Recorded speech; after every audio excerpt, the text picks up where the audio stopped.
Have you been to St. Thomas before and Megan's Bay and you want to do something a little bit different? Well, let me tell you how we saved a shipload of money by going to a different beach that wasn't crowded like Megan's Bay. Gangway down once again is at 8:30 in the morning, and we used the tip from the previous day in San Juan, Puerto Rico to disembark about 30 minutes after Gangway's down. Now, since Gangway down was a little bit earlier, we ended up getting off a little bit before 9 a.m. and we chose a self-led excursion because it is so much cheaper. Now, we knew we were going to do a self-led excursion, and we've been to Megan's Bay a few times, and Grandma didn't want to go to Megan's Bay because, in her words, it's over commercialized. And I agree a little bit. Now, it is stunning and beautiful. Yes. Of course, it has to be in order to be one of the top 10 beaches in the world. But we were looking to do something a little bit different and maybe even more on a budget. What we chose actually was the cheapest option from a taxi ride perspective. And one of the questions that I didn't think about asking that Miss Tips was, is there an entrance fee? So let's talk a little bit about when you get off.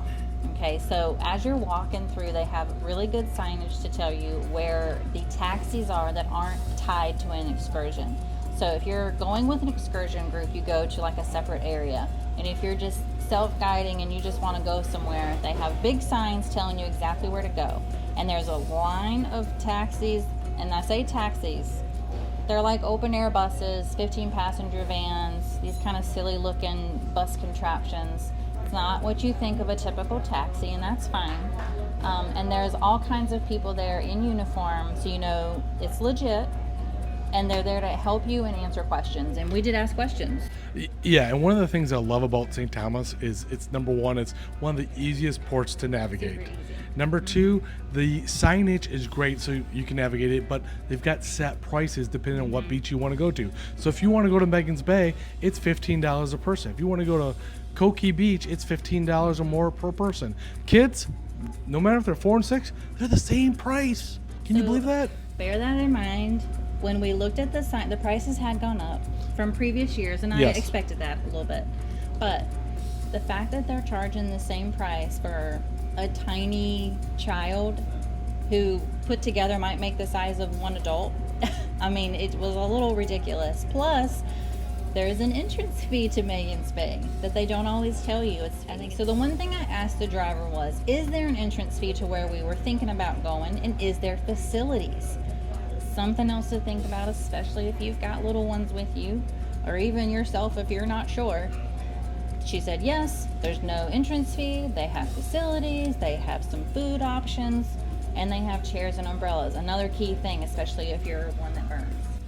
Okay, so like I said, we chose the cheapest option, which was Emerald Beach, at only $6 a person if you got 2 or more people.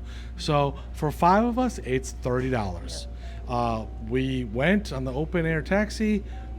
We got dropped off. It would have been a 17-minute walk according to Google Maps, And people were walking. but and it was a 5-minute drive. We get there, we pull in, no entrance fee. We walk. What time do you want me to pick you up? Yep. 2.5 hours later, about 12 o'clock. Okay, sounds good. So we got picked up at 12, but we got dropped off at 9:30. She gave us our business card, so if we wanted to change our time, we could. So as we enter, what did we see? Well, as you walk up at Emerald Beach Resort was where it actually was. It had a proper sign and everything. It had like a little sandwich shop that had smoothies and coffee and drinks and things that you could buy. We didn't go and get anything, but they did have that, and they had restrooms. And as soon as you walk up to the beach, it was a shallow beach area, I'm going to say it that. There wasn't a ton of sand like to walk around, which is still okay. And they had chairs and umbrellas, and they wanted $20 for 2 chairs and 1 umbrella. And we really just used it to keep our stuff out of the sand, was really all we did. But it was super inexpensive. They didn't pressure us for anything, and they did have other things available to purchase if you wanted to. Yeah, so when you go in, to the left is where we sat down, and those were $20 for a chair or 2 chairs and umbrella. To the right, you could actually rent from a different company. Now, I spoke to one of the workers, Wilfred, and I will leave the contact information directly for the company that we went through, and I'll get to more of why. But you can actually book early and direct because this is a resort at the place as well. Now, this is another business separate from the resort, but it is a lot cheaper. I'll tell you a little bit about that conversation with Wilfred and the tips that he gave me in a moment. But what were some of those activities that we could have done if we want to spend more money besides the transportation fee and the $20 for the chairs and umbrella? So they had these, I'll call it like floating inflatable cabana things. And I think it was, what'd you say it was? It was per person. It was $25 per person and they're per pretty big. hour. Per hour. And it was big. So like if you had a large party and you wanted to have a place to lounge and you're willing to split it multiple ways, maybe that's one thing. Now, Wilfred did tell me if you got like 12 people, you might go down to $20. The owner doesn't really negotiate. Oh, and they'll bring your drinks and everything out there, and they'll give you a Bluetooth speaker to use and borrow. Well, I will say they had a bunch to do, but we didn't do any of that because it was so nice. You didn't really need to do it unless you wanted to, but they did have our jet skis and those, I have no idea what that thing is, where you're kind of on a skateboard and they blow you up with the water. They call that jet board. Jet board. They had that. That was cool to watch. And off to the right, they had like all those like inflatable climb up, slide down, slide things like for kids and jumping up and down. And that was that was $50 per person per hour. Now that was a different business. You had to go down there to do that. But it was all there available if you wanted to really be entertained. But the one thing we really liked, and we all agreed, it was so quiet. There wasn't anyone blaring music, and it was not crowded at all. If you've been to Magens Bay at all, you know that after a little while, it gets where you really can't sit down. You really don't have anywhere to go. This was not the case. It never felt crowded at all, and it was so enjoyable to just take in the scenery.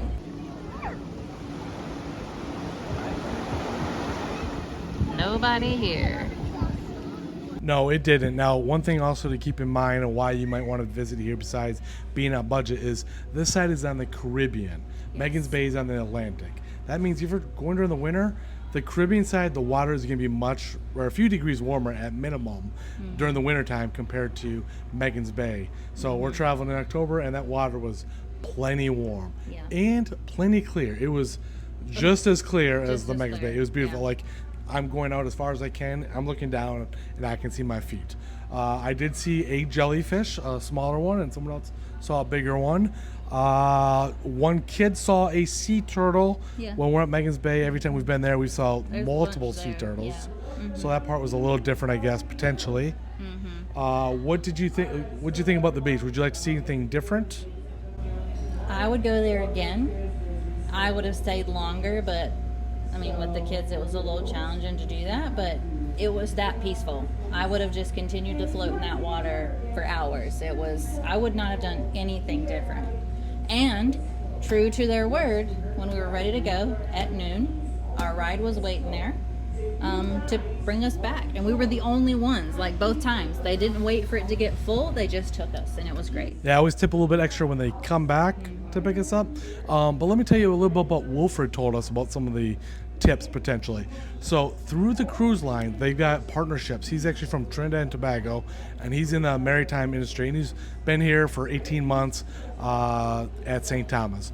But he learned, like, hey, his owner or the boss man, they actually charge the cruise line companies more money than us just walking up. And then, of course, the cruise line is going to jack it up there as well. So that should just give you an idea on how much money you can save just by doing it on your own. So there's that to take into place. And then if you are wanting to that cabana that's on the water, he said that was the only one in the Caribbean that's like that. So I was like, okay, that's kind of cool if that's your thing. Unique looking. I mean. And if you want to do a water activity or the jet ski, I got the price listed here as well. Once again, here's the website, so you can book directly online with them. And then the resort area, like it's a legit resort. Yeah. I wouldn't say it's like a high-end resort. It was on the smaller side, but again, it looked quiet and peaceful regardless of the size. I mean, you're on the water, so. It was right on the water. He mentioned the rooms during low season, so starting in September is low season, he said. Started out maybe about $240 a night, and then obviously during high season it'd be double or maybe even more than that for just for reference. And then when you get back to port, there's shopping to do as well. They have, like most of the ports, nice port shops, and we always kind of go to where the locals are selling stuff, and they have that in a nice covered area, so you're in the shade, you can kind of cool off. And some people will negotiate, some people won't. But nice little shops. We kind of went to a couple things, and then we went back to the ship. Yeah, so sounds like you said you would do it again? I would totally do it again. Now, on the way back, our driver was actually a little bit of a different driver. Brenda, our driver, originally sent to her friend, so there's like 32 beaches, and there's like 6 or 7 of them you can choose that have taxi rates right on the board. Personally, when we come back next time, I'm going to choose a different beach just because I want to try something different and let you know what it's like. And don't get us wrong, Megan's Bay is beautiful, but it is overpriced at this point in time. So try some of the smaller ones. Don't be afraid of this lower price. And if you ask the taxi drivers, they'll tell you the truth about what's really there, so to kind of know what to expect. What's overpriced about it? The price per head to get there, plus the entrance fee. Oh, so it's not really overpriced. It's just getting there costs more money. But we travel on a budget. Anyway. So what video do you want to watch? You want to watch this one here, the one that YouTube recommends. I'm Brian. And Mrs. Tips. Tips for Cruisers.